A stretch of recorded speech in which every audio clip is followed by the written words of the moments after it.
ଅନେକ କଥା କୁହନ୍ତି ଏଠି ଅନେକ ଲୋକ, ହେଲେ ଠିକ୍ ସମୟରେ କାମରେ ଆସନ୍ତି ଅନେକ କମ୍ ଲୋକ। ଅନ୍ୟ ଭିତରେ ଖରାପ ଗୁଣକୁ ଖୋଜିବାରେ ଆମର ଦୁଇଟି ଜିନିଷ ଚାଲିଯାଏ। ଗୋଟିଏ ହେଲା ସମୟ, ଆଉ ଗୋଟିଏ ହେଲା ନିଜ ପାଖରେ ଥିବା ଭଲ ଗୁଣ। ଅଭିଯୋଗ ଆଉ ଅଭିମାନ ମଣିଷମାନଙ୍କ ପାଖରେ ହିଁ କରାଯାଏ, ନହେଲେ ପଶୁମାନଙ୍କୁ ତ ଶାସନ କରି ସବୁକିଛି ହାସଲ କରାଯାଏ। ନିଜର ହେଉଛନ୍ତି ସେଇମାନେ ଯେଉଁମାନେ ଅନ୍ୟ କାହା ପାଇଁ ତୁମକୁ ଅଣଦେଖା କରନ୍ତିନି। କାହା ଉପରେ ଭଲ ଆଶା ରଖିବା ମଣିଷକୁ କେବଳ ଦୁଃଖ ଦିଏନି, ବେଇଜ୍ଜତ ବି ଅନେକ କରେ।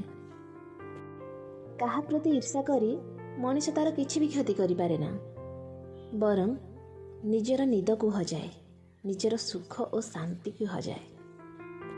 ଦୁନିଆର ସବୁଠୁ ବିପଦପୂର୍ଣ୍ଣ ନଦୀ ହେଉଛି ଭାବନା। ସବୁକିଛି ବହିଯାଏ ଏଥିରେ।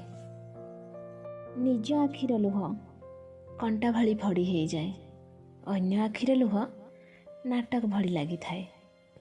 ନିଜ ନିଜର ପ୍ରକୃତି କ'ଣ କରାଯାଇପାରିବ?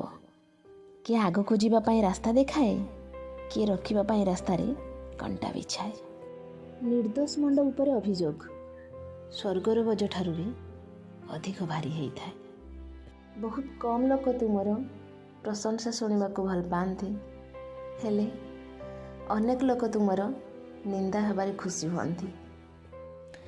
ଆପଣଙ୍କର ସବୁ ସମର୍ପଣ ବେଳେବେଳେ କାହାକୁ ବୋଝ ଭଳି ଲାଗେ। ହୁଏତ ସମର୍ପଣ ଆଉ ବୋଝ ଭିତରର ଫରକ ତାକୁ ଜଣା ନଥାଏ।